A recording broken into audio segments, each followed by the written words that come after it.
Okay guys, आज जो हम चैप्टर स्टार्ट करेंगे वो है एनसीईआरटी का चैप्टर नंबर 7। इसका नाम है मोशन। मोशन मीन्स गति and the measurement of distances. जितनी भी डिस्टेंस होती है उसको आप कैसे मेजर करते हैं। There was a general discussion among the children in Paheli and Boojho's class about the places they had visited during the summer vacation. जो बूझो और पहेली हैं और पूरी क्लास के बच्चों के बीच में डिस्कशन चल रहा था जो भी जगह हम वेकेशंस में घूमते हैं। ठीक है, कुछ जगह हम ट्रेन से जाते हैं, कुछ जगह हम बस से जाते हैं, कुछ जगह हम बैलगाड़ी से जाते हैं।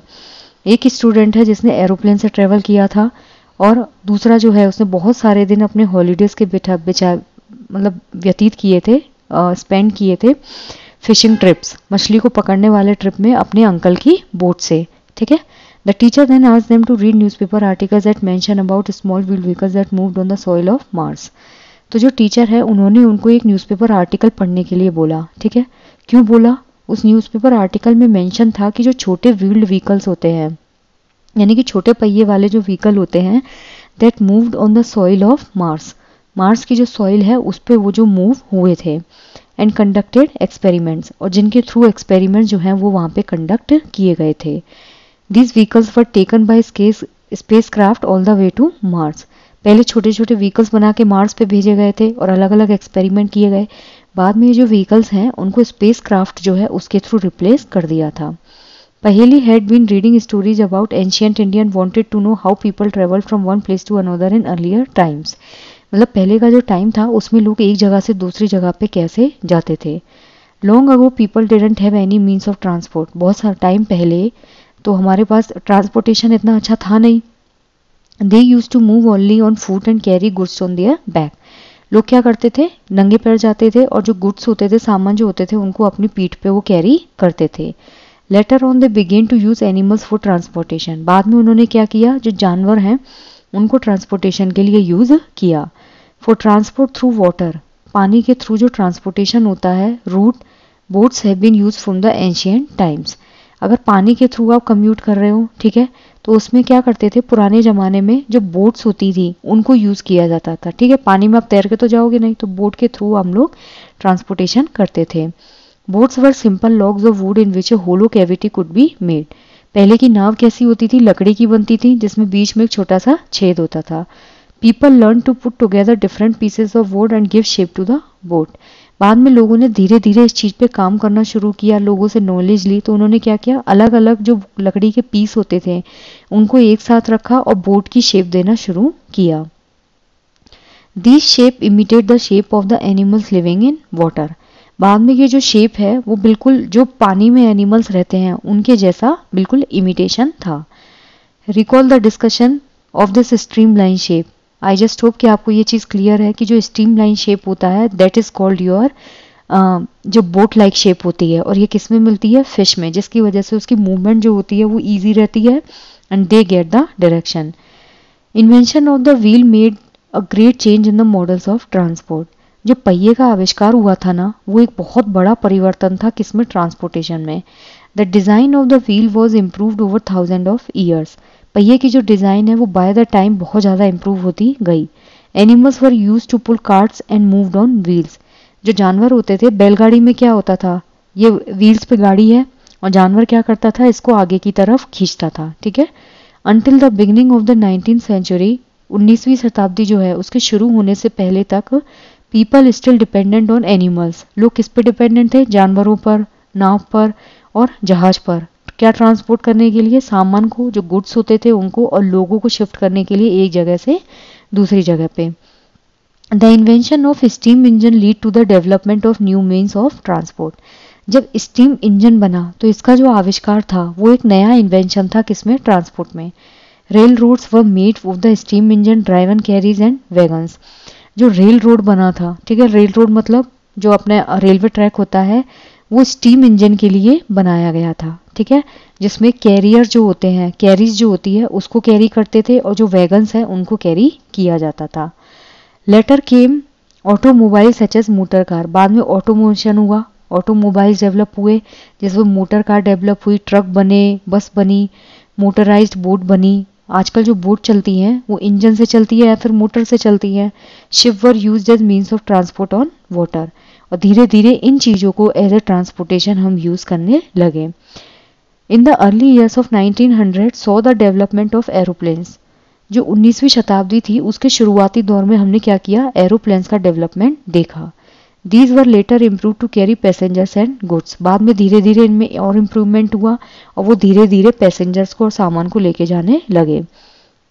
Electric train, monorail, supersonic airplane and spacecraft, ये कुछ कॉन्ट्रीब्यूशंस हैं जो किस में बने थे, 20वीं सेंचुरी में। ठीक है, जो 20वीं शताब्दी है उसमें क्या क्या बने आपके, supersonic airplane, monorail, electric train और स्पेसक्राफ्ट। ओके, यहाँ पे है। अब यहाँ कुछ अलग अलग आपके ट्रांसपोर्टेशन की टेबल बनानी है, तो that's not very important. How wide is this desk, how did people know how far they have travelled. अब लोगों को पता कैसे चलेगा, let suppose if you are travelling from Delhi to Mumbai, then how will you get to know how much distance you have travelled. How will you know whether you can walk all the way to your school or whether you will need to take a bus or rickshaw to reach your school? अब late suppose आपका school बहुत दूर है, ठीक है, आपको distance पता ही नहीं है कि कितनी डिस्टेंस है, तो आप कैसे ट्रेवल करेंगे, आप कैसे डिसाइड करेंगे कि हमको इतनी दूर तक पैदल जाना है कि हमको इतनी दूर तक बस से जाना है। Is it possible for you to walk to the market. अगर लेट सपोज आपका मार्केट बहुत दूर है आपके घर से, तो ये पॉसिबल है कि आप बेयर फुट जो है वहां तक चल के जाएं। How will you know the answers to these questions. It is often important to know how far a place is. बहुत ज़रूरी है कि जगह कितनी दूर है, so that we can have an idea how we are going to reach the place. इसके लिए आइडिया लेना बहुत ज़रूरी है कि हम उस जगह तक कैसे पहुँचे।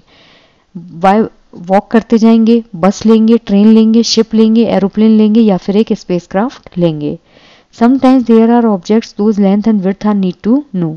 कभी कभी कुछ ऑब्जेक्ट्स ऐसे होते हैं जिनकी लेंथ जो होती है वो और जो विड्थ होती है उसको मालूम करना जरूरी होता है। इन पहेली एंड बूझोस क्लासरूम, पहेली और बूझो जो हैं क्लासरूम में, देयर आर लार्ज डेस्क, उनकी क्लास में बहुत लंबी लंबी डेस्क हैं। ये डेस्क होती है which are to be shared by 2 students. इस डेस्क पे एक बच्चा यहाँ बैठता है और एक बच्चा यहाँ बैठता है। पहेली एंड बूझो शेयर 1 डेस्क, ये दोनों भी एक ही डेस्क पे हैं, but frequently end up objecting that the other is using a larger share of the desk। लेकिन बाद में वो देखते हैं कि एक बंदा जो है वो तो डेस्क का मैक्सिमम पोर्शन ले रहा है और एक बंदा जो है वो डेस्क का मिनिमम पोर्शन ले रहा है। टीचर के सजेशन पर they decided to measure the length. उन्होंने क्या किया, टीचर ने बोला कि लेंथ जो है टेबल की उसको मापो। Make a mark exactly in the middle of it. Centre जो पॉइंट होता है, यानी कि ये टेबल है, बिल्कुल इसके मिडल में एक मार्क जो है उसको डिजाइन करो। And draw a line to separate the 2 halves of the desk.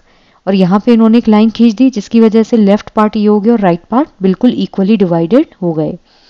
पहेली और बूझो जो है वो गिल्ली डंडा खेलने के बहुत शौकीन थे अपने दोस्तों के साथ, तो बूझो जो है वो गिल्ली और डंडा का एक सेट लेके आ गया। Here is how they tried to measure the length of the desk during the डंडा and the गिल्ली। अब उन्होंने कैसे कोशिश की डेस्क की लेंथ को मापने की, किसके थ्रू, डंडा और गिल्ली के थ्रू। जो डेस्क है seems to be having a length equal to 2 डंडा लेंथ्स and 2 लेंथ्स ऑफ गिल्ली। जो डेस्क थी उसको उन्होंने कैसे मापा कि एक साइड का जो पोर्शन है वो तो डंडे की 2 लेंथ के बराबर है। जैसे ये डंडा हो गया तो इसकी 2 लेंथ, और जो गिल्ली है वो भी इसकी 2 लेंथ के बराबर। Drawing a line in the middle of the desk, उन्होंने बीच में जो है वो मिडिल लाइन जो है उसको ड्रॉ किया, ठीक है। And each of them happy with a half of the desk equal to a danda and gilli in the length. So basically पूरी जो टेबल थी वो एक डंडा और एक गिल्ली, एक डंडा और एक गिल्ली इसके बराबर थी। तो इन्होंने पूरी डेस्क जो है उसको पहले मेजर किया और फिर उसको इक्वल बीच में एक लाइन ड्रॉ करके मिडिल लाइन दोनों को इक्वल आधा आधा बांट दिया। एक गिल्ली और एक डंडा लेंथ बूझो ने ली और एक गिल्ली एक डंडा लेंथ पहेली ने ली। कुछ दिनों के बाद जो मार्क्ड लाइन थी वो वापस मिट गई। Boojho now has a new set of gilli and danda as he lost his old one. अब बूझो जो है वो नया गिल्ली डंडा का सेट लेके आया। Here is how the length of the desk seems to measure using the gilli and danda. Hello, now when measured with the new set of gilli danda, the desk length seems to be about 2 danda lengths and 1 gilli length with a small length still left out। अब जब पुराने वाले गिल्ली डंडा से desk की length को मापा था तो उसमें एक गिल्ली और एक डंडा, एक गिल्ली और एक डंडा ऐसे था। लेकिन जब दोबारा नया सेट लेके जब बूझो आया गिल्ली और डंडे का, तो उसमें क्या हुआ, डंडा तो दो डंडे के बराबर लेंथ थी, ठीक है, लेकिन जो गिल्ली थी वो सिर्फ एक लेंथ जो है वो भी पूरी नहीं थी, ठीक है, थोड़ा सा उसमें पोर्शन बच गया था। There is less than 1 gilli length, now what would you suggest? Paheli and Boojho do to measure the length of the whole desk. अब बूजो और पहेली क्या करें डेस्क मापने के लिए? Can they use a cricket wicket and bails to ball to measure the length, और do you think that this might create a similar problem? अब या तो वो उसको रिप्लेस करें किससे, क्रिकेट के विकेट से या फिर बेल से, या फिर वो इस चीज को जो है वापस से सिमिलर प्रॉब्लम को फेस करें। One thing they could do is to take a small length of string and mark 2 points on it. वो क्या कर सकते थे, जो धागा होता है उसका एक छोटा सा लेंथ लेते, ठीक है, छोटा सा पोर्शन काटते and mark 2 points on in, और इस पे दो जो जगह हैं उन पे मार्क को पॉइंट आउट कर देते।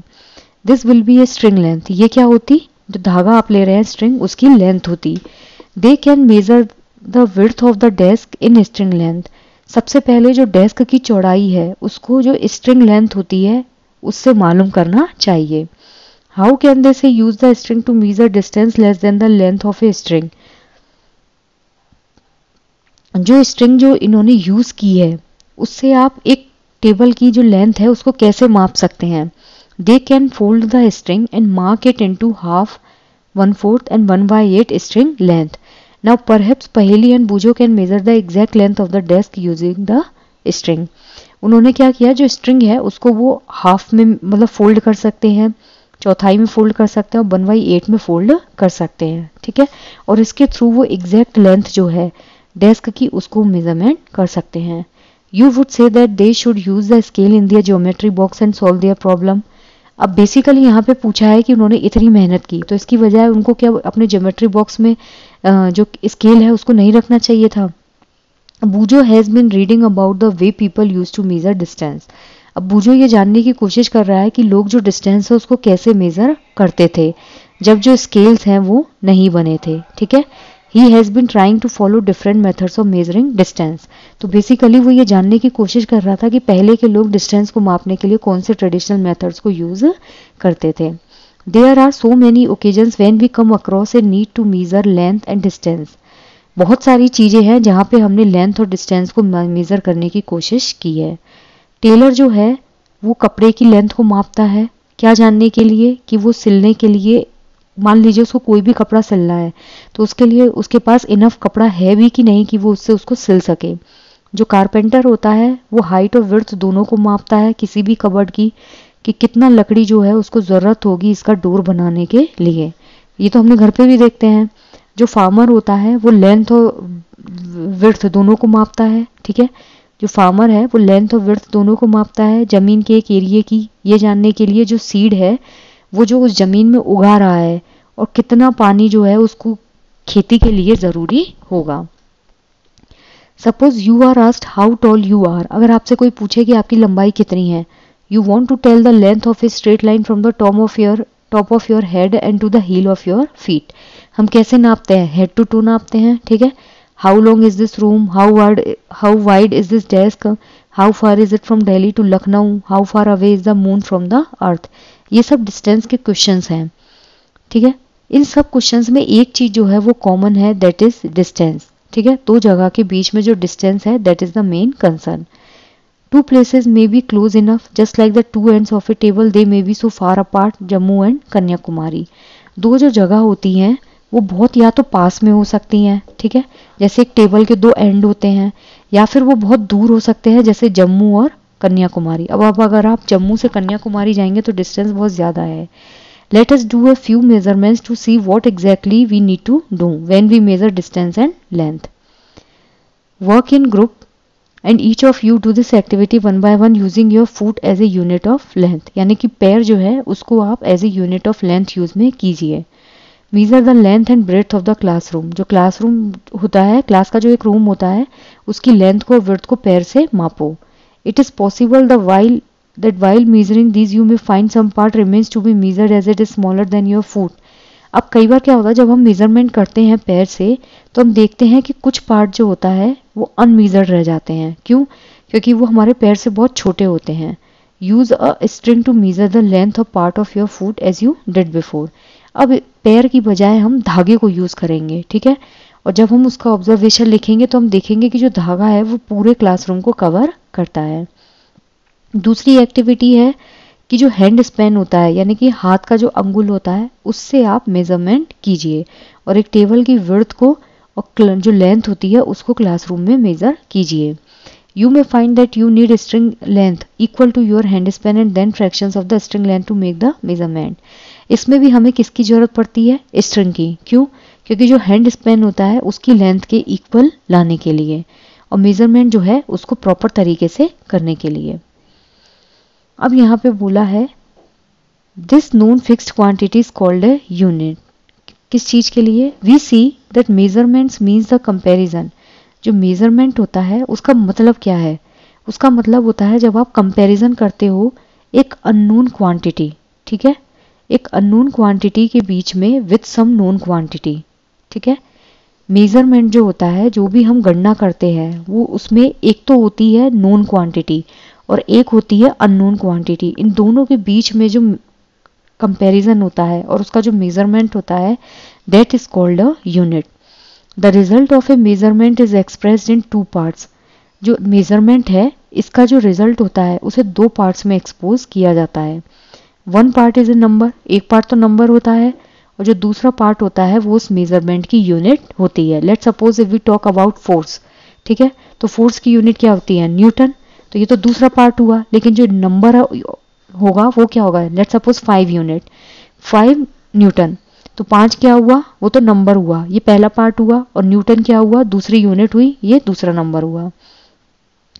अगर रूम की जो लेंथ है उसको हम अपने पैर के, मान लीजिए आपने 12 स्टेप्स चले तब जाके वो कवर हुआ, तो 12 तो क्या हुआ? यहाँ नंबर हुआ, ठीक है। और जो फुट लेंथ है वो एक यूनिट है जो मेजरमेंट के लिए सेलेक्ट की गई है। अब यहाँ पे बोला है all the measurement of the room using everybody's foot are equal. अगर हर कोई अपने पैर से रूम को मेजर करने लगे तो सबके फुट स्टेप्स अलग होते हैं, तो मेजरमेंट भी सबका अलग अलग हो जाएगा, ठीक है। जो सेम हैंड स्पैन के साथ होता है, जो रिजल्ट है वो बहुत ज़्यादा डिफरेंट आएगा, क्योंकि हाथ की लंबाई और आपके हाथ की लंबाई जरूरी नहीं दूसरे के हाथ की लंबाई से मैच करे। Same goes with foot, foot length जो होती है वो बहुत ज़्यादा डिफरेंट होती है। अब यहाँ पे बोला है therefore when you tell your measurement using your hand span or length of a foot as a unit to others, they won't be able to understand how big the actual length is unless they know the length of your hand span or foot. Let's suppose अगर आपने किसी भी चीज को अपने पैर से नापा या फिर अपने हाथ से नापा, ठीक है, जब आप ये डिस्टेंस या फिर ये लेंथ किसी दूसरे बंदे को बताएंगे तो वो समझने में कैपेबल नहीं होगा। क्यों? क्योंकि जब तक आप वो सामने वाला खुद आपके हाथ पैरों की लेंथ को नहीं समझेगा, मेजरमेंट प्रॉपर नहीं हो पाएगा। We see therefore that some standard unit of measurement are needed. बिल्कुल सही बात है, कुछ स्टैंडर्ड यूनिट्स होती हैं, एसआई यूनिट, जिनको हम मेजरमेंट के लिए यूज करते हैं और वो पर्सन टू पर्सन चेंज नहीं होती। अब यहाँ पे बोला है एसआई यूनिट ऑफ मेजरमेंट। पुराने समय में जो फुट की लेंथ होती थी, अंगुली की जो चौड़ाई होती थी और जो डिस्टेंस होती थी एक स्टेप की, उन्हें कॉमनली बहुत अलग अलग मेजरमेंट की यूनिट में मापा जाता था, ठीक है। जो इंडस वैली सिविलाइजेशन है यानी कि सिंधु घाटी जो सभ्यता है, वहाँ के जो लोग थे वो यूज करते थे बहुत अच्छा मेजरमेंट, ठीक है। लेंथ के लिए उनका मेजरमेंट जो वो है वो बहुत अच्छा होता था। क्यों? क्योंकि वो एविडेंस जो है उसको लेते थे किसमें? In excavations of perfectly geometrical construction. तो बेसिकली वो कोई ना कोई इंस्ट्रूमेंट जो है उसको यूज करते थे जिससे कि वो प्रॉपर लेंथ और विड्थ जो है उसको मेजरमेंट कर सकें। एक cubit as the length from the elbow to the finger tips was used in ancient Egypt. मतलब आपकी कोहनी जो है, ठीक है, कोहनी से लेके हाथ तक का जो वो होता था उसको फिंगर टिप्स, मतलब आपकी कोहनी से लेके पूरा फिंगर टिप, इसको जो है पुराने इजिप्ट में यूज किया जाता था और इसे एज ए यूनिट लेंथ भी यूज किया गया था संसार के अलग अलग पार्ट्स में। People also use the foot as a unit of length in different parts of the world. पैर को भी यूज किया जाता था, लेकिन पैर की जो लेंथ होती थी ना वो हर किसी की अलग अलग रीजन के हिसाब से, किसी किसी कंट्री में लोगों की हाइट बहुत छोटी होती है, किसी किसी कंट्री में हाइट बहुत ज़्यादा अच्छी होती है, ठीक है, तो वो रीजन टू रीजन लेंथ जो है वो वेरी करती थी। People measured a yard of cloth by the distance between the end of the overstretched arm and their chin. जो लोग होते थे, कपड़े की जो वो होती है लंबाई चौड़ाई, उसको कैसे मापते थे? Distance between the end of the overstretched arm, अगर आप हाथ को बहुत दूर तक खींचेंगे, ठीक है, वहां से लेके आपके ठोड़ी तक, ठीक है। The Roman measured with their pace and steps, जो रोमन है वो कैसे मीजर करते थे, उनके स्टेप्स के साथ। पुराना जो इंडिया है उसमें जो स्मॉल लेंथ मेजरमेंट है वो एक एंगुल फिंगर और एक मुट्ठी, ठीक है, इनको यूज करके मापा जाता था, उंगली और मुट्ठी को। इवन आज भी हम बहुत सारे जो फ्लावर बेचते हैं उनको देखते हैं कि वो अपने आगे की जो भुजा होती है, फोर आर्म, उसको as a unit of length use करते हैं, किसके लिए, माला बनाने के लिए। Many such body parts continue to be use as unit of length, बहुत सारे बॉडी पार्ट जो होते हैं वो यूनिट ऑफ लेंथ के तौर पे आज भी यूज किए जाते हैं जहां हमको कन्वीनियंट लगता है। Everyone's body parts could be of slightly different part, हर किसी की जो बॉडी साइज होती है वो बहुत अलग होती है। This must have caused confusion in measurement, इसकी वजह से क्या होता है, गणना में, मेजरमेंट में एक कंफ्यूजन क्रिएट होता है। 1790 में जो फ्रेंच है उसने एक स्टैंडर्ड यूनिट क्रिएट की थी मेजरमेंट की, जिसे हम बोलते हैं matric system.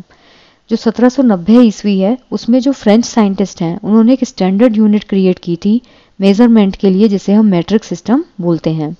For the sake of uniformity, जो यूनिफॉर्मिटी है उसके लिए साइंटिस्ट ने क्या किया, वर्ल्ड में एक स्टैंडर्ड यूनिट बना दी, ठीक है। जो यूनिफॉर्मिटी मतलब जैसा एक जैसा नियम चलता रहे, तो उसके लिए उन्होंने क्या किया, एसआई यूनिट्स बनाई जो वाइडली एक्सेप्टेड थी। जो सिस्टम है यूनिट्स का, अब उसे हम इंटरनेशनल सिस्टम ऑफ यूनिट्स बोलते हैं, that is called your SI unit. तो लेंथ की अगर एसआई यूनिट देखे तो वो क्या होती है, मीटर। और एक मीटर स्केल जो है 15 सेंटीमीटर जो होता है वो आपके ज्योमेट्री बॉक्स में हम जो स्केल कैरी करते हैं उसकी जो लेंथ होती है दैट इज 15 सेंटीमीटर। हर मीटर जो होता है वो 100 इक्वल डिवीजन में डिवाइडेड होता है। So 1 metre is equal to 100 centimetre and 1 centimetre is equal to 10 millimetre. For measuring large distance, जो बहुत लंबी डिस्टेंस होती थी उसको मापने के लिए ये कन्वीनियंट यूनिट नहीं थी। We define a larger unit of depth, हम क्या करते हैं, लेंथ की एक लंबी यूनिट जो है उसको भी डिफाइन करते हैं, जिसे हम बोलते हैं किलोमीटर। तो 1 किलोमीटर में कितने मीटर होते हैं, 1000 मीटर। और 1 मीटर में कितने सेंटीमीटर होते हैं, 100 सेंटीमीटर। 1 सेंटीमीटर में कितने मिलीमीटर होते हैं, 10 millimetre. Now we can repeat all our measurement activities using a standard scale and measures in SI unit. अब ये जो मेथड था मापने का, इसमें क्या था, वेरिएशंस नहीं थे और वाइडली एक्सेप्टेड एसआई यूनिट्स थी। करेक्ट मेजरमेंट ऑफ लेंथ, हम अपनी डेली लाइफ में बहुत सारे टाइप के मेजरिंग डिवाइस देखते हैं और हम एक मीटर ये स्केल जो है उसको यूज करते हैं किसके लिए, लेंथ को मेजर करने के लिए। टेलर जो है वो टेप यूज करता है, क्लॉथ मर्चेंट जो है वो मीटर रॉड यूज करता है। जब हम कोई कपड़ा कटवाने जाते हैं तो उनके पास एक मीटर रॉड होती है ना, और जो टेलर है वो टेप यूज करता है। For measuring the length of an object you must choose a suitable device, किसी भी ऑब्जेक्ट की अगर लेंथ नापनी हो तो डिवाइस परफेक्ट होनी चाहिए। You cannot measure the girth of a tree and the size of your chest using a meter scale. अगर tree की जो लेंथ है उसको मापना है, गहराई को मापना है, अपनी जो चेस्ट है उसकी साइज मापनी है, तो मीटर स्केल से उसको नहीं मापा जा सकता। Measuring tape is more suitable for this, जो मीजरिंग टेप आता है वो ज़्यादा सुटेबल है। छोटे मेजरमेंट जो होते हैं उनके लिए, such as the length of your pencil, you can use a 15 centimetre scale from your geometry box.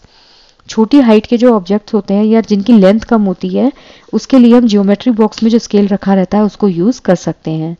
In taking measurement of a length you need to take care of the following. Place the scale in contact with the object along with its length as shown in figure 7.7। हमने क्या किया, scale को ऐसे रख दिया, ठीक है, जो ऑब्जेक्ट है ये बक्सा सा इसके साथ में। कुछ स्केल्स जो होते हैं उनमें जो एंड्स होते हैं वो थोड़े से टूटे हुए होते हैं, ठीक है। So you may not be able to see the zero mark clearly. कई बार क्या होता है, जो जहां से स्केल शुरू होता है जीरो मार्क वो क्लियरली नहीं दिखता है। So you should avoid taking measurements from the zero mark of the scale. तो हम क्या कर सकते हैं, जो जीरो मार्क होता है उस चीज को अवॉइड कर सकते हैं। You can use any other full mark of the scale. हम 1 से स्टार्ट कर सकते हैं, 2 से स्टार्ट कर सकते हैं, 3 से स्टार्ट कर सकते हैं, ठीक है। Then you must subtract the reading of this mark from the reading of the other end. फिर हम क्या करते हैं, लेट सपोज आपने 1 से स्टार्ट किया और ये 5 तक आया, तो जीरो वाला जो पोर्शन रह गया है उसको हम उसमें से सब्सट्रैक्ट कर देंगे। The reading at the one and is 1.0 centimetre. जो रीडिंग है एक एंड पे वो कितनी है, 1 सेंटीमीटर, ठीक है। दूसरे एंड पे जो है वो 14.3 सेंटीमीटर है। तो इस केस में हम क्या करेंगे, 14.3 में से 1.0 जो है उसको सब्सट्रैक्ट कर देंगे, क्योंकि आगे से स्केल जो है वो थोड़ा सा टूटा हुआ था। तो टोटल लेंथ कितनी हुई ऑब्जेक्ट की, 13.3 सेंटीमीटर। ये वाला जो मेजरमेंट है दैट इज योर इनकरेक्ट। क्यों, क्योंकि इसमें ना तो 0 क्लियरली दिख रहा है और ना 1। ये वाला मेजरमेंट जो है वो बिल्कुल 1 से स्टार्ट हुआ है। ठीक है। Correct position of the I is also important for taking measurement. जब टेलर मेजरमेंट लेता है मेजरिंग टेप से तो उसका मेजरमेंट जो है एकदम परफेक्ट होता है, वरना कपड़ा सही से सिलेगा ही नहीं। ठीक है। तो आंखें जो होती हैं वो भी एक इम्पॉर्टेंट रोल प्ले करती हैं। आंखें जो हैं वो एग्जैक्टली फ्रंट में होना चाहिए, बिल्कुल पॉइंट के, जहां पे मेजरमेंट जो है उसको लिया जा रहा है। Okay, note that from the position be the reading 7.5 centimetre, from the position A and see the readings में बी डिफरेंट। यहाँ पे नीचे पोजीशन दी हुई है, अगर आप पोजीशन ए और सी में देख रहे हैं, ठीक है, इस वाली पोजीशन में और इस वाली पोजीशन में, तो मेजरमेंट जो है वो ऑब्वियसली क्या होगा, गलत हो जाएगा। क्यों, क्योंकि स्लाइटली दिख रहा है, और जो बी वाला लड़का है वो बिल्कुल सेंटर में और फोकस्ड होके उसको देख रहा है। अब है measure the height of your classmate using hand span then by using a metre scale. Class में जो बच्चे हैं उनकी हाइट मेजर करनी है, कैसे, हाथ के अंगुल से नाप के और फिर बाद में मीटर स्केल से। Ask your classmate to stand with his back against a wall. हम कैसे घर पे नापते हैं अपनी हाइट, वॉल के सहारे खड़े होते हैं अगेंस्ट में, और सर जो है उसको दीवार से सटा के रखा जाता है। Make a mark on the wall exactly above his head. Mark कर देते हैं हम दीवार पे। Now measure the distance from the floor to this mark on the wall with your hand span and then with a metre scale. अब जमीन से जहां पे आपका सर दीवार पर टिक मार्क हुआ है वहां तक की दूरी को या तो हाथ से नापना है या फिर मीटर स्केल से। Let's all other students measure this length in a similar way and record the observation. Study careful results obtained by different students. अलग अलग रिजल्ट जो है वो अलग अलग स्टूडेंट्स के द्वारा दिए जाएंगे। ठीक है। ये जो रिजल्ट होगा वो एक दूसरे से बहुत ज़्यादा अलग होगा, क्योंकि जो हाथ है उसकी लंबाई जो है वो बहुत अलग होगी। क्यों, क्योंकि किसी बच्चे का हाथ छोटा होगा, किसी बच्चे के हाथ की लंबाई ज़्यादा होगी। ठीक है। तो ये अलग अलग हो सकता है अलग अलग बच्चे के लिए। Look at the result in column 3, जहां पे मेजरमेंट कैसे हुआ है, स्टैंडर्ड स्केल से। द रिजल्ट में be close to each other now. जब हम मेजरिंग स्केल यानी कि जो स्टैंडर्ड स्केल से जब आप मेजर करोगे तो रिजल्ट जो है वो बहुत क्लोज होगा, और डिफरेंस अगर होगा तो 19-20 का फर्क होगा। But are they exactly equal, if not why do you think there is a difference. अगर रिजल्ट इक्वल नहीं है तो क्यों नहीं है। Everybody is using the same scale, हर किसी ने स्केल जो है वो प्रॉपर यूज किया, सेम स्केल यूज किया, standard scale, and not different hand span, हाथ यूज नहीं किया। This could be due to small errors in taking observation. अब जो रिजल्ट में वेरिएशन आएगा वो क्यों आएगा, कोई एक से नापेगा, कोई उस स्केल को सही से नहीं पकड़ेगा, कोई सही तरीके से नहीं देखेगा। We will learn about the importance of knowing and handling such errors in measurements. एक गलत मेजरमेंट की वजह से आपका प्रॉपर मेजरमेंट जो है वो बिगड़ जाएगा। Measuring the length of a curved line. We can not measure the length of a curved line directly by using a metre scale. जब आप मीटर स्केल को यूज करते हैं तो वो बिल्कुल स्ट्रेट होता है, इससे आप एक कर्व्ड लाइन का मेजरमेंट नहीं कर सकते। Use a thread to measure the length of the curved line. जो कर्व्ड लाइन होती है उसको मापने के लिए हम हमेशा एक धागे को यूज करते हैं। Put a note on the thread near one of its and. जो धागा है उस पर हम क्या करेंगे, एक गांठ बांध देंगे। ठीक है। ऑन द पॉइंट ए, ये पॉइंट ए है, यहाँ पे हमने क्या किया, धागे में एक गांठ बांध दी। Now place a small portion of the thread along the line. अब धागे के पास में जो है छोटा सा पोर्शन रखिए। Keeping it taught using your fingers and thumb. बिल्कुल बहुत पास में रखना है और उसको थोड़ा सा बाइंड अप करके रखना है उंगली और अंगूठे से। Hold the thread at the end point with one hand. जो दूसरा एंड है वहां पे अपने हाथ से उस धागे को वाइंड अप करके रखना है। Stretch a little more portion of the thread along the curved line. जो कर्व्ड लाइन है उसके सहारे हम धागे को क्या करेंगे, धीरे धीरे थोड़ा सा स्ट्रेच आउट करेंगे। Go on repeating this process till the other end B of the curved line is reached. हम क्या करेंगे, इस प्रोसेस को बार बार रिपीट करेंगे जब तक कि जो बी एंड है कर्व्ड लाइन का वहां तक हम नहीं पहुंच पाते। Make a mark on the thread where it touches the end B.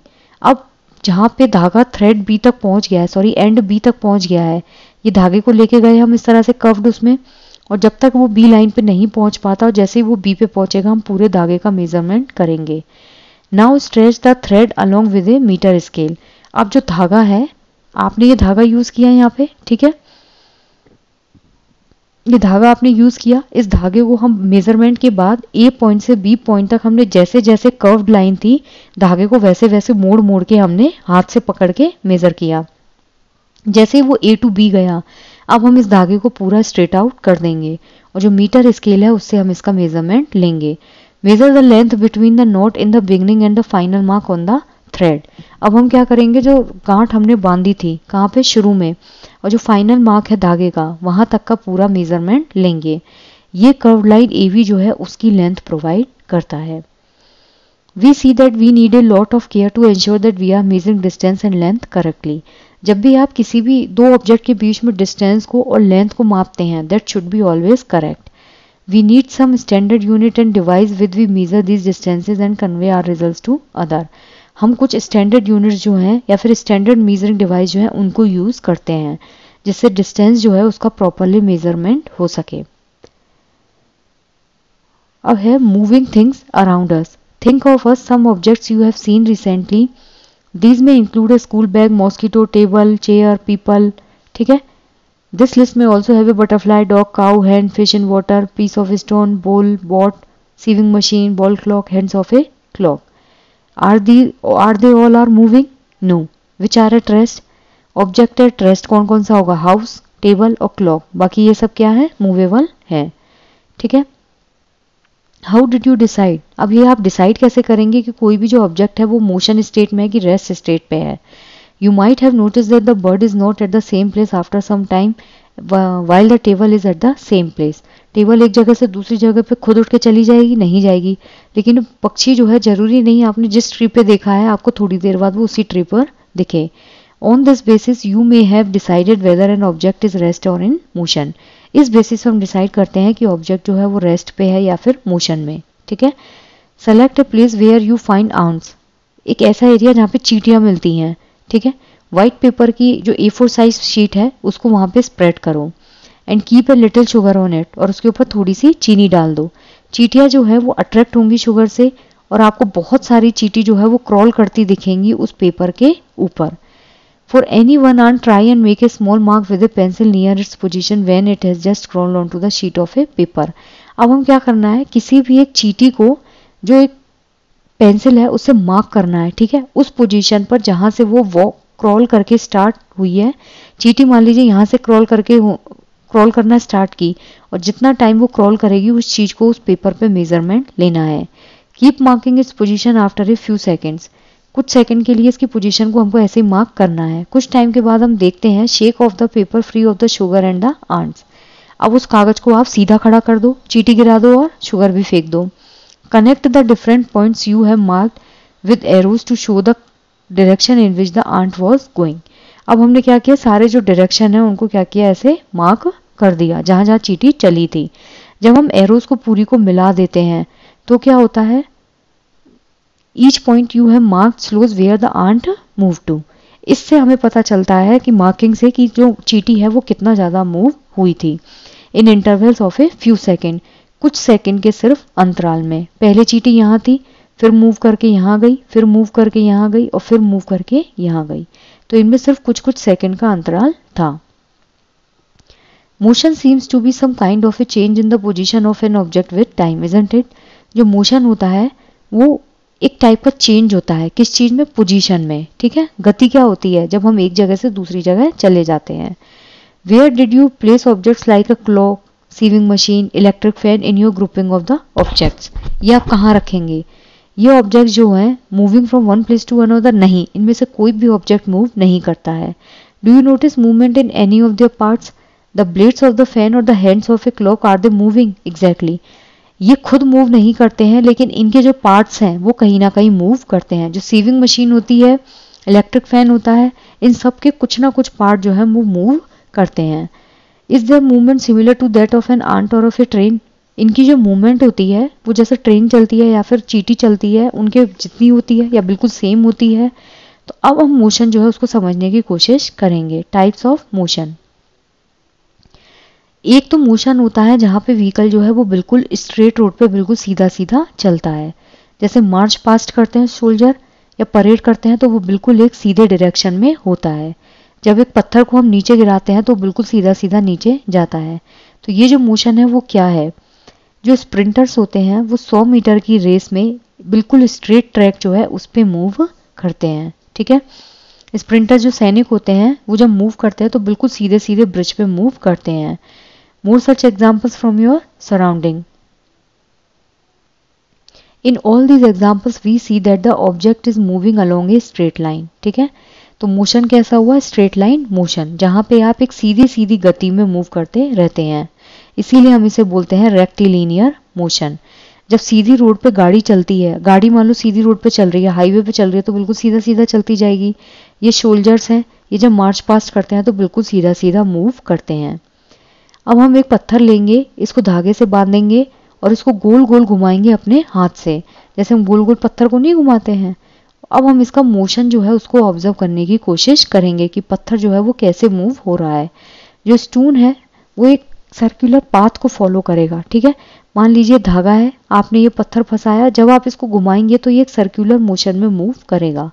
इस मोशन में जो डिस्टेंस होती है पत्थर की आपके हाथ से, ठीक है, यहाँ आपका हाथ है, यहाँ से इस पत्थर की जो डिस्टेंस है इसे हम बोलते हैं सर्कुलर मोशन। दो ऑब्जेक्ट के बीच की डिस्टेंस, आपके हाथ से लेकर के पत्थर के बीच की जो डिस्टेंस है इसको हम बोलेंगे circular motion. The motion of a point marked on the blade of an electric fan and the hands of a clock are example of circular motion. जो इलेक्ट्रिक फैन होता है उसमें बीच में क्या होता है? ऐसे ब्लेड लगी रहती है, ये गोल गोल ऐसे ऐसे घूमता है, तो इसे हम क्या बोलेंगे? सर्कुलर मोशन, ठीक है। और जो घड़ी होती है उसकी जो दोनों डंडियां होती है वो भी क्लॉकवाइज मोशन में मूव करती हैं। जो इलेक्ट्रिक फैन होता है और जो घड़ी होती है by themselves are not moving from one place to another, ये खुद से एक जगह से दूसरी जगह पर नहीं जाती हैं, लेकिन इनके जो ब्लेड्स होते हैं वो तो फैन को रोटेट करने में हेल्प करते हैं। ये ब्लेड है, फैन रोटेट होगा इसकी वजह से, and so do the hands of a clock. घड़ी के जो सुइयां होती हैं वो भी उसकी ब्लेड की वजह से मूव करती हैं। If we mark a point anywhere on the blades of a fan on the ends of a clock, अगर हम कोई भी पॉइंट मार्क कर दें, ठीक है, एक फैन जो है उसकी ब्लेड पर अगर हमने कहीं भी पॉइंट जो है उसको मार्क कर दिया और जो घड़ी की सुइयां होती हैं या फिर जो हैंड्स हैं वहां पर, तो जो डिस्टेंस होगी point from the centre of the fan और the clock will remain the same as they rotate.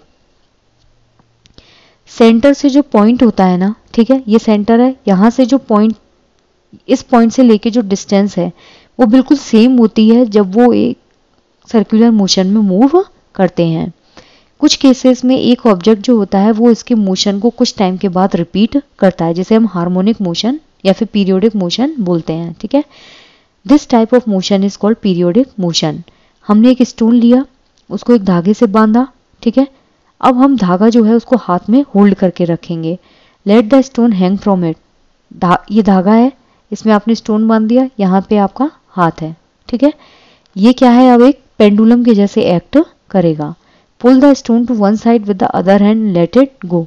अब हमने पत्थर को इधर की तरफ धक्का मारा तो ये वापस घूम के इधर जाएगा और फिर वापस सेंटर में आएगा। अब जो पेंडुलम है यानी कि जो पत्थर है वो क्या है? मोशन में है, गति में है। ये किस चीज का एग्जाम्पल होता है? पीरियोडिक मोशन, ठीक है। जैसे ट्रीज की एक ब्रांच होती है, वो आगे पीछे जब मूव करती है to and fro, motion of a child on a swing. जो बच्चा होता है उसकी जो गति होती है वो झूले पे झूलते झूलते कैसी होती है, ठीक है। स्ट्रिंग्स ऑफ गिटार और द मेम्ब्रेन ऑफ ड्रम, ये जो होता है ये भी मोशन को शो करते हैं, लेकिन इनमें पीरियोडिक मोशन होता है, यानी कि एक ही गति बार बार दोहराई जाएगी। और all examples of periodic motion. बच्चा झूले पे झूलता है तो पहले बच्चा आगे आता है, फिर वापस जाता है, फिर आगे आता है, फिर वापस जाता है। पेड़ की जो पत्तियां होती है वो ऐसे ऐसे पूरा टाइम हिलती रहती है। जो गिटार है उसके तार को अगर आप एक छेड़ देंगे तो वो भी वो पीरियोडिक मोशन शो करेगा। Bujo is not sure why we say that the distance of the stone from your hand is the same when we whirl it around. बूजो ये जानना चाह रहा है कि जो स्टोन की डिस्टेंस होती है आपके हाथ से वो बिल्कुल सेम होती है जब हम उसको अपने चारों तरफ जो है वो घुमाते हैं। Can you help him understand this? Remember that the stone is held with a string. धागा जो है उसमें क्या बंधा हुआ है? आपका पत्थर। धागे और पत्थर की जो डिस्टेंस है वो बिल्कुल आर्म के बराबर है, ठीक है। जब आप उसको चारों तरफ घुमाते हैं वो डिस्टेंस और आपके हाथ से पत्थर की जो डिस्टेंस होती है वो बिल्कुल सेम होती है। ये पीरियोडिक मोशन जो है उसके कुछ एग्जांपल्स हैं। जब हम स्कूल बेल बजाते हैं रिपीट मोशन होता है, ये आपके तबला है, ये आपकी गिटार है और ये आपकी घड़ी है। A part of it repeats इस motion is called a fixed time of interval. जब भी कोई भी चीज रिपीट होगी या फिर मोशन जब रिपीट होगा तो एक टाइम का फिक्स इंटरवल होता है जिसके बाद मोशन को रिपीट किया जाता है। आपने एक बार घंटी बजाई, ठीक है, तो जब दोबारा घंटी बजेगी तो एक थोड़ा सा टाइम होगा फिक्स, जितने टाइम का इंटरवल लेना जरूरी होता है। Did you observe a sieving machine as a part of activity 5? You must have observed that it remains at the same location while any point on its wheel moves from with a circular motion. जो sieving machine होती है वो खुद एक जगह fix रहती है। ऐसा नहीं है कि सीविंग मशीन एक जगह से दूसरी जगह खुद उठ के चली जाती है, लेकिन इसके जो ब्लेड्स होते हैं यानी कि जो व्हील्स होते हैं, पहिए होते हैं, वो एक सर्कुलर मोशन में मूव करते हैं। It also has a needle that moves up and down continuously. इसमें जो सुई होती है, निडल जो होती है, वो ऊपर और नीचे मूव करती रहती है, ठीक है। As long as the wheel rotates, जब तक कि पहिए जो है इसके घूम रहे हैं। This needle is undergoing A periodic motion. जो स्विंग मशीन होती है ये किस में जाएगी? आपकी पीरियोडिक मोशन में, ठीक है, sewing machine. Have you observe closely the motion of a ball along the ground. जो बॉल होती है उसका जो मोशन होता है, जब क्रिकेट पिच पे लोग खेलते हैं क्रिकेटर्स, तो बॉल का जो मोशन होता है वो कैसे होता है? बॉल जो है वो रोल करती है ग्राउंड पर, रोटेट होती है, आगे जाती है, पीछे आती है, तो बॉल जो है वो एक रेक्टिलिनियर मोशन को फॉलो करेगी और साथ में रोटेशनल मोशन को भी फॉलो करती है। क्यों रेक्टिलिनियर? मतलब बिल्कुल सीधे पाथ पे जब कोई भी चीज मूव करती है तो बॉल सीधे सीधे भी जाती है और बॉल स्विंग होती है, ठीक है, आगे पीछे, बैक एंड फोर्थ, मतलब आगे पीछे की जो मूवमेंट होती है उसे हम बोलते हैं rotational motion. Can you think of other examples where objects undergo combination of different types of motion? We did many measurement activities. हमने बहुत सारी गणना एक्टिविटी की और कुछ टाइप का जो मोशन है उसको शो किया। मोशन जो है वो एक चेंज होता है एक ऑब्जेक्ट की पोजीशन में टाइम के साथ। बेसिकली गति क्या है, मोशन क्या है? जब ऑब्जेक्ट को टाइम के साथ पोजीशन उसकी बदली जाती है। जो पोजीशन में चेंज होता है उसे डिटरमाइन किया जाता है डिस्टेंस मेजरमेंट के थ्रू। पोजीशन में जो चेंज होता है उसे हम डिटरमाइन करते हैं कैसे? जो डिस्टेंस मेजरमेंट है उसके थ्रू। ये अलाउ करता है कि कितना फास्ट और स्लो मोशन में वो चल रहा है। जो मूवमेंट होती है एक स्नेल की, स्नेल देखा है आपने जो कवर्ड रहता है शेल के थ्रू ग्राउंड पर। Butterfly filling from flower in to a flower. जो बटरफ्लाई है वो क्या करती है? फ्लाई करती है एक फ्लावर से दूसरे फ्लावर पर। रिवर फ्लो करती है, एरोप्लेन फ्लाई करता है। चंद्रमा जो है वो जाता है अर्थ के चारों तरफ। ब्लड जो है वो बॉडी में फ्लो करता है। तो ये सब जो है वो मोशन है जो अपने चारों तरफ हो रहा है। मोशन में बेसिकली आप जो डिस्टेंस है उसको कवर करते हैं। आप एक जगह से दूसरी जगह पे शिफ्ट हो जाते हैं। अब है कीवर्ड्स। पहला है सर्कुलर मोशन। आपने एक धागा लिया, पत्थर को बांधा। इस पत्थर को जब आप ऐसे गोल गोल घुमाते हैं that is called your circular motion. आप जब इस पत्थर को इतना गोल घुमाएंगे तो ये जो डिस्टेंस पत्थर कवर करेगा यहाँ से लेकर के यहाँ तक, ये पत्थर की डिस्टेंस आपने हाथ में जो धागा पकड़ के पत्थर को लटकाया हुआ है वो सेम रहती है। डिस्टेंस होता है जब कोई भी एक ऑब्जेक्ट यहाँ से वहाँ शिफ्ट करता है तो बीच की जो दूरी होती है ए पॉइंट से बी पॉइंट की, उसे हम बोलते हैं डिस्टेंस। मेजरमेंट होता है कि एक तो यूनिट का यूज होता है इसमें और एक नंबर का यूज होता है। जैसे फोर्स है उसकी है 5 न्यूटन, तो 5 क्या होगा? पहली यूनिट, और न्यूटन जो है वो इंटरनेशनली एक्सेप्टेड यूनिट है किसकी? फोर्स की। इसको हम बोलते हैं मेजरमेंट। एक नोन ऑब्जेक्ट और एक अननोन ऑब्जेक्ट जो है उनके बीच में जो कोऑर्डिनेशन होता है उसे हम बोलते हैं मेजरमेंट। मोशन जो होता है सेम गोज विद मोशन, एक जगह से दूसरी जगह ऑब्जेक्ट का मूवमेंट। पीरियोडिक मोशन जो होता है इसमें एक बार मोशन होने के बाद कोई भी चीज दोबारा बार बार रिपीट होती है, जैसे घड़ी की सुइयां।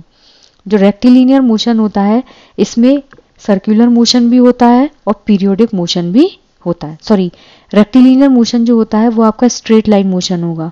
जैसे सीधी सीधी रोड पे जब गाड़ी जा रही होती है तो उसे हम बोलते हैं रेक्टिलिनियर मोशन। सर्कुलर मोशन गोल मोशन होता है। पीरियोडिक मोशन जब कोई भी मोशन बार बार रिपीट हो उसे हम बोलते हैं पीरियोडिक मोशन। जैसे आपकी सीविंग मशीन होती है या फिर घड़ी होती है, फिर है एसआई यूनिट। एसआई यूनिट जो है वो standard international unit of standard है। इसमें क्या है, वाइडली एक्सेप्टेड यूनिट्स हैं जिनको पूरी दुनिया ने एक्सेप्ट किया है। मेजरमेंट ऑफ यूनिट्स, यूनिट्स को मापने के लिए मेजरमेंट को मापने के लिए कुछ यूनिट्स हैं जो वाइड प्लेटफॉर्म पे एक्सेप्ट की गई हैं।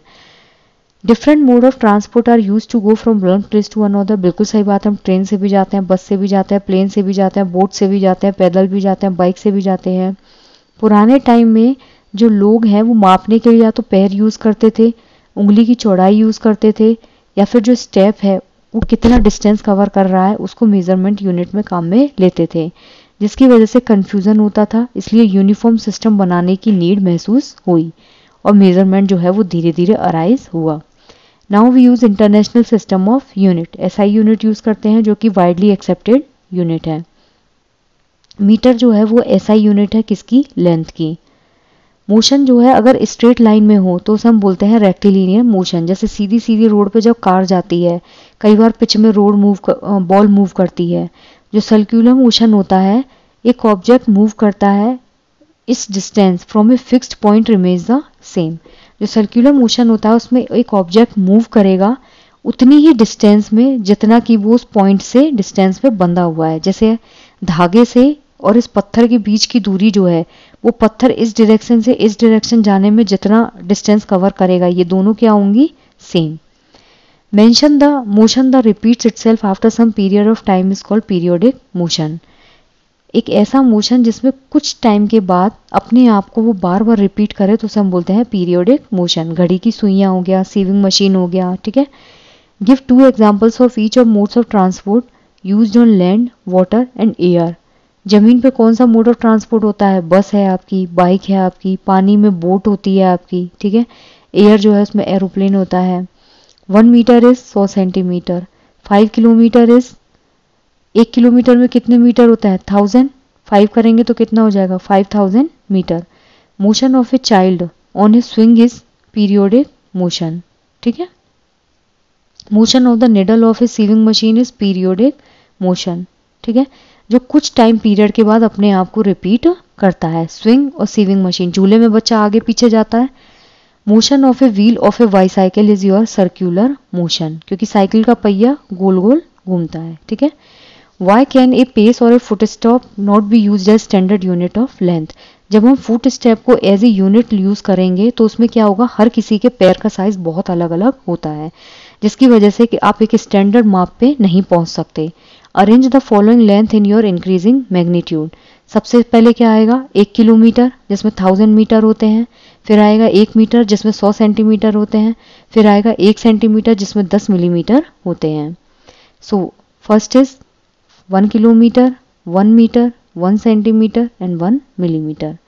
The height of a person is 1.65 metre, express it into centimetre and millimetre.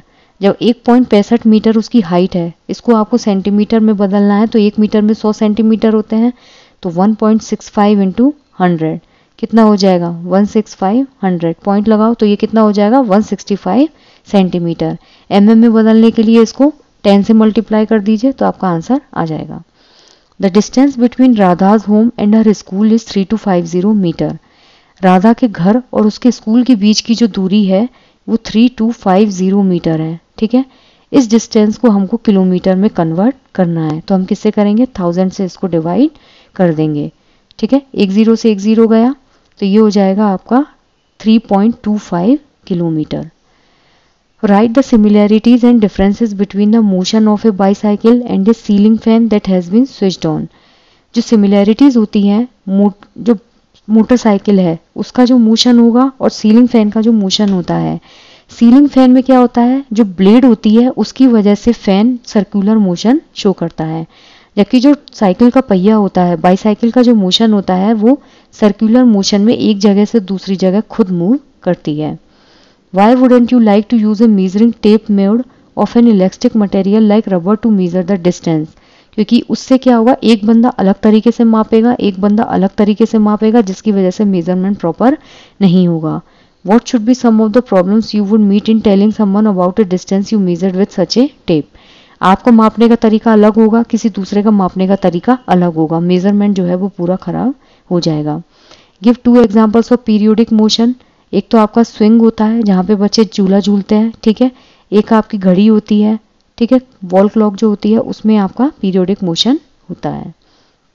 I just hope guys कि आपको ये चैप्टर क्लियर हुआ हो। अगर कोई भी डाउट हो तो आप कमेंट सेक्शन में पूछ सकते हैं। Thank you.